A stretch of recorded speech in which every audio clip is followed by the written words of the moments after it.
Ah, Bapak kolaborasi iblis dengan iblis dengan Bapak. Ya. Artinya begini. Kacau. Maka manusia. Datanya mana Pak? Data Pak. Yang Anda omongkan itu di mana tertulisnya Pak? Di mana Jadi tertulisnya? Sorry.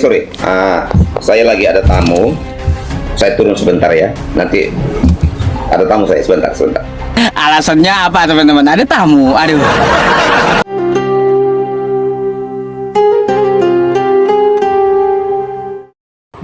Oke, selamat malam Pak. Ustadz Yusuf, apa kabar? Alhamdulillah baik.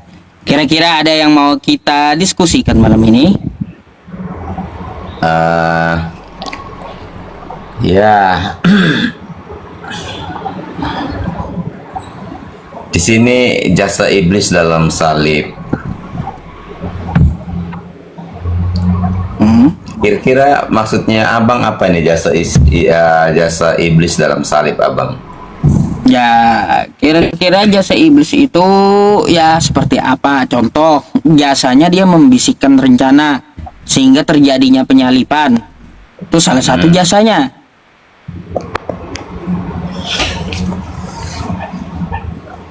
Jadi menurut abang bahwa iblis berjasa gitu dalam penyaliban Berjasa. gitu? Iya, tanpa bisikan iblis tidak terjadi penyalipan. Oke. Jadi tanpa bisikan iblis maka tidak terjadi penyaliban. Kira-kira menurut abang, apakah penyaliban itu on the spot atau memang itu sudah menjadi rencana dan rancangan? Rancangan iblis memang. Rancangan iblis. Oke, di mana ayatnya bahwa penyaliban itu rancangan iblis? Coba Anda buka Yohanes 13 nomor 2. Yohanes 13 ayat 2. Baik, sekarang kan abang mengatakan bahwa penyaliban itu rancangan iblis. Artinya itu bisa kita terjemahkan bahwa iblis pemegang kendali atas segala sesuatu gitu.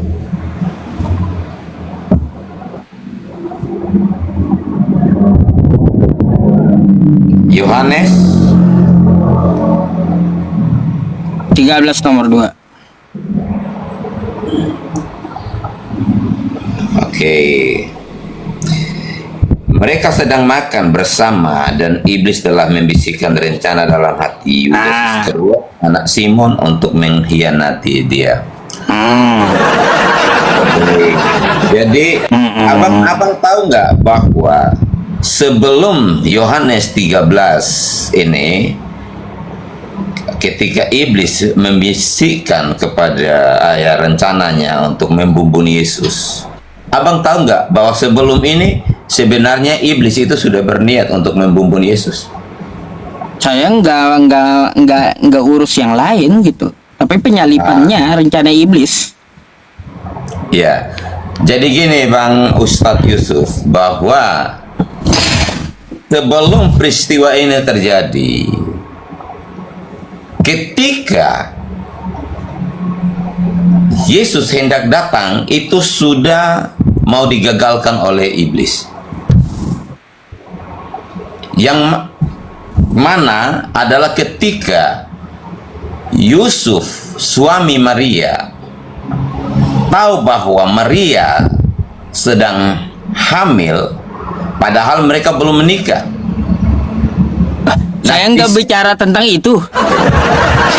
Ya, maksudnya saya mau kasih tahu Ngapain Mbak? Anda ngomong ke situ. Oke. Baik. Nah, ketika abang mau mencomot ayat Yohanes 13 ayat 2 ini, sebenarnya Anda sedang mau mengarah kemana nih pembahasannya? Jadi kan betul gitu. Pembahasannya itu penyalipan dari rencana iblis, kan gitu. Apalagi kan dikuatkan oleh Yesus itu sendiri di dalam Yohanes 8 nomor 44.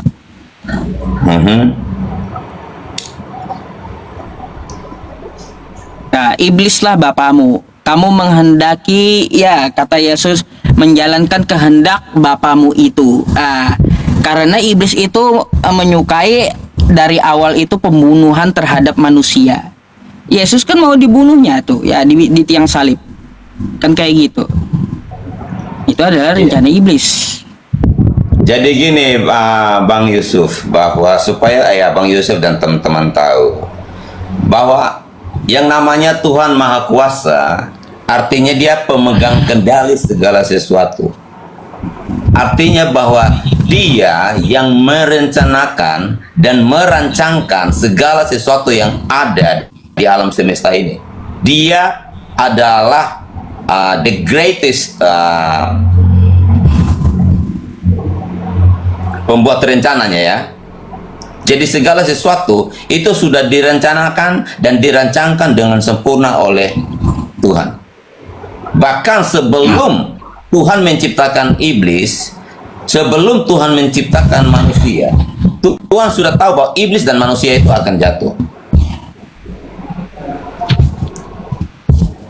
Jadi penyaliban ini bukan rencana iblis. Iblis memang dia punya niat untuk membunuh Yesus. Tetapi dia bukan pembuat rencana. Bantahlah apa kitab kau ya. Bantahlah kata Yesus tuh ya. Makanya Yesus katakan. Oke, baik. Kita lihat ya di Matius 20. Matius 20 ya.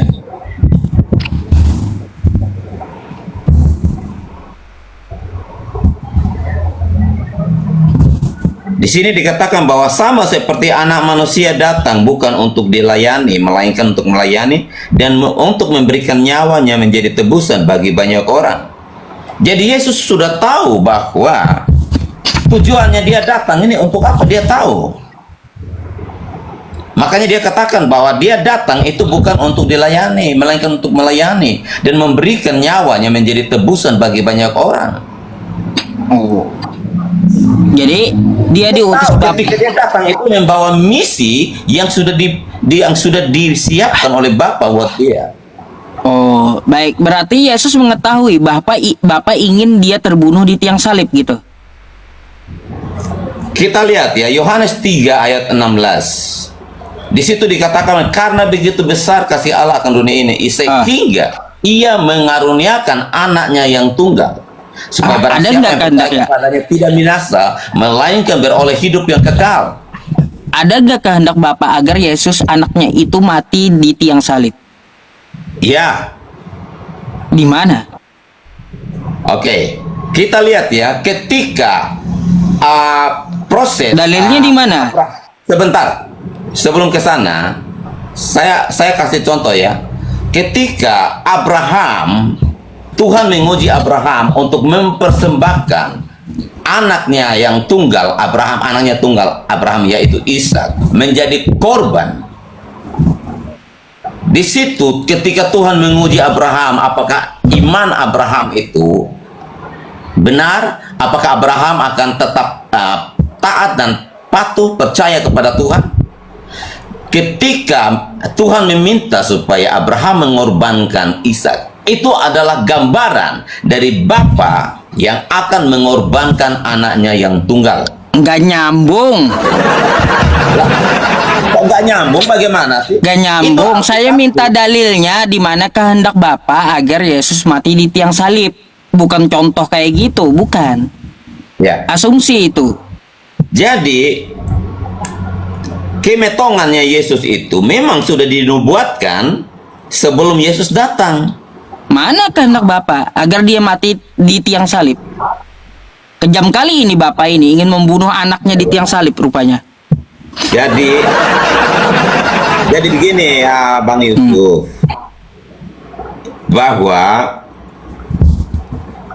tujuan Yesus datang itu adalah satu agenda Bapa untuk penyelamatan umat manusia. Memang iblis sebentar. Jadi kalau saya mau terjemahkannya begini, berkolaborasi ya. Kolaborasi iblis dengan Bapak? Ya. Artinya begini, Kacau. Lah, makanya kamu dengarkan dulu penjelasan saya. Aduh. Karena kalau tanpa iblis, maka Yesus juga tidak akan tersalibkan. Nah, jadi karena iblis juga menghendaki kemetongannya Yesus. Nah, iblis itu kan roh. Dan iblis yang adalah roh, dia tidak bisa menyentuh yang namanya fisik, sehingga dia juga membutuhkan media fisik. Maka manusia, Datanya mana Pak? Data Pak. Yang Anda omongkan itu di mana tertulisnya Pak? Di mana Jadi tertulisnya?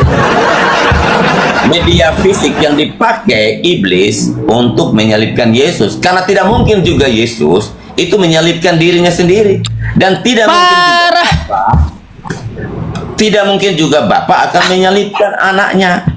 Pak, kamu itu parah Pak. Masa Bapak yang di surga berkomplot dengan iblis? Gimana kolaborasi? Bukan. Makanya saya bilang Aduh, masa kolaborasi dengan iblis saya. Tuhan? Aduh. Itu bahasa saya. Aduh. Itu bahasa saya. Artinya begini, bro. Karena Tuhan sendiri, Bapa sendiri tidak akan melakukan itu sendiri. Karena ketika kalau Tuhan melakukan itu sendiri, maka itu akan melanggar hakikatnya. Dan karena iblis juga yang menghendaki agar Yesus itu metong, makanya lewat iblislah rencana itu tergenapi. Dan karena iblis juga tidak bisa menyentuh yang namanya media fisik, dia membutuhkan media fisik, maka dipakailah orang manusia untuk menyalibkan Yesus. Makanya Yesus bilang begini, kalau benih itu tidak mati, maka benih itu akan menjadi satu. Tetapi benih itu ketika metong, maka benih itu akan menghasilkan banyak.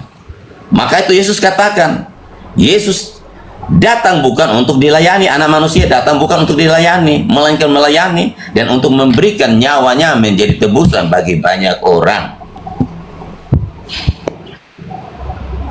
Nggak ngerti saya Pak. Masa Tuhan kerjasama dengan iblis? Anda nggak akan memahami. Masa Tuhan kerjasama dengan iblis di satu rencana? Coba. Bro, saya bilang dua-dua menghendaki kematiannya Yesus. Allah menghendaki kematiannya Yesus, Bapa menghendaki kematiannya Yesus untuk menyelamatkan umat manusia. Sementara iblis dia menginginkan kemotongan Yesus untuk kemenangannya dia. Dia tidak tahu bahwa Bapa punya rencana dan rancangan penyelamatan manusia dengan kemetongannya Yesus. Kalau iblis tahu bahwa tujuan Yesus itu metong untuk menyelamatkan manusia, maka dia tidak akan pernah menyentuh Yesus. Ya mana dalilnya? Bapak di surga pengen Yesus mati di tiang salib. Mana dalilnya? Baik. Kata Bapak di surga, aku menginginkan Yesus mati di tiang salib. Mana itu? Oke bro, kalau anda mencari bahasanya persis seperti yang Anda katakan, maka itu tidak ada. Terus? Tidak kayak gimana bahasanya? Secara eksplisit bahwa Bapa mengatakan bahwa aku menghendaki kemetongan Yesus, tidak ada. Tetapi clue-cluenya itu sudah ada, contohnya yaitu dengan Abraham. Tuhan minta agar Abraham mempersembahkan anaknya yang tunggal yang bernama Ishak itu. Itu adalah gambaran daripada Bapa menghendaki. Cocok logi itu namanya. Bukan. Itu cocok logi namanya. Dicocok-cocokin. Gini, karena abang ini kan Islam nih. Jadi abang kan nggak memahami hal-hal seperti itu. Saya maklum itu. Cocok logi itu. Tapi kalau Anda mau nggak ada dalil yang berdasar Bapak menghendaki untuk Yesus itu mati di tiang salib. Nggak ada dalil yang dasar, nggak ada. Masa Bapak kejam ya menginginkan anaknya itu agar mati di tiang salib. Oke, baik. Analoginya gini, bro. Gini, sebentar. Bang Yusuf tahu tidak bahwa ketika Tuhan pertama kali menciptakan manusia, ya, manusia itu kan kudus, manusia itu suci, manusia itu benar, mulia, ya, tidak ada dosa, dan manusia itu kepunyaan Tuhan sepenuhnya. Ketika Tuhan mengatakan kepada Adam, jangan engkau makan buah dari pohon yang ada di tengah taman itu, karena ketika engkau makan maka engkau akan metong. Tetapi ketika iblis menggoda Adam, lalu Adam Hawa, dan Hawa mengikuti perintah iblis, maka pada saat itulah manusia beralih ke pemilikan, bukan lagi menjadi milik Tuhan 100%, tetapi karena manusia itu taat kepada perintah iblis, maka manusia itu menjadi di bawah kekuasaan iblis. Nah, bagaimana supaya manusia itu bisa menjadi kepunyaan Tuhan lagi? Contoh kayak gini analoginya. Ketika abang menggadaikan mobil abang di Pegadaian, ya, abang membawa BPKB-nya. BPKB itu akan menjadi bukti yang valid kepemilikan siapa. Nah, abang boleh mobil itu masih tetap ada di abang, tetapi BPKB-nya kan nggak di abang lagi. Artinya bahwa sebenarnya yang lebih berkuasa kepemilikan mobil itu adalah Pegadaian. Nah, bagaimana supaya mobil itu bisa menjadi milik abang 100% lagi? Abang harus membayar tebusan. Nah, ketika abang mengeluarkan uang untuk membayar tebusan ke Pegadaian, maka mobil itu akan menjadi milik abang 100%. Nah, demikian pula Tuhan. Karena ketika manusia ini jatuh ke dalam dosa, Alkitab berkata bahwa Nggak cocok sama Tuhan. Tuhan itu maha kuasa, nggak perlu sampai kayak gitu. Abang, karena Nggak ada hubungannya juga, Pak. Dengan Adam itu nggak ada hubungannya. Yang saya tanya mana dalilnya? Kehendak Makanya Bapa di surga agar Yesus itu mati di tiang salib. Itu yang saya tanya. Muter Oke, baik. sana, muter sini, gitu. Hai, heran saya. Oke, bentar saya lihat, saya buka ini. Yang saya minta data dalilnya di mana? Bapak yang di sorga menghendaki Yesus mati di tiang salib. Ya, sebentar saya lihat ya. Bentar saya lagi buka device ini.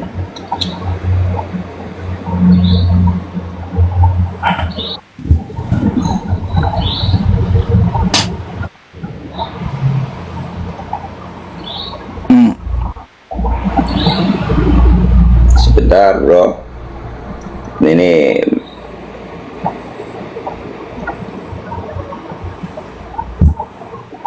Ngarang aja, iya.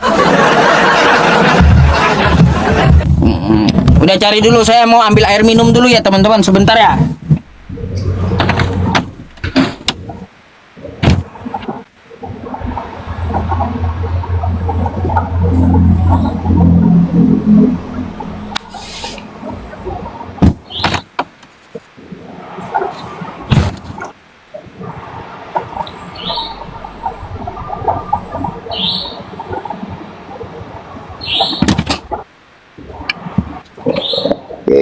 ya.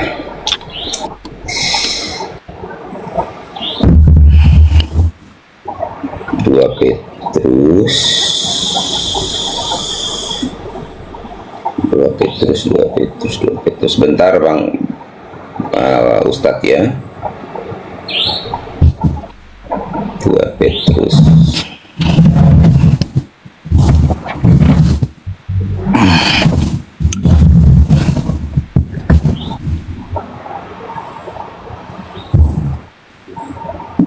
Gak apa-apa, saya kasih waktu. Saya mau tahu dalilnya. Bapak di surga pengen Yesus mati di tiang salib. Baru dengar saya. Baru dengar saya itu.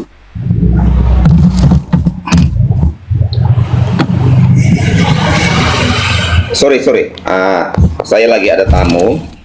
Saya turun sebentar ya. Nanti ada tamu saya sebentar. Nanti kita jumpa lagi sebentar. Saya lagi ada tamu.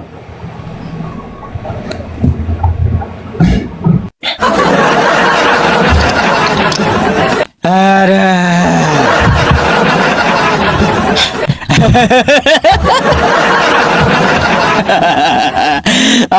Alasannya apa teman-teman? Ada tamu. Aduh.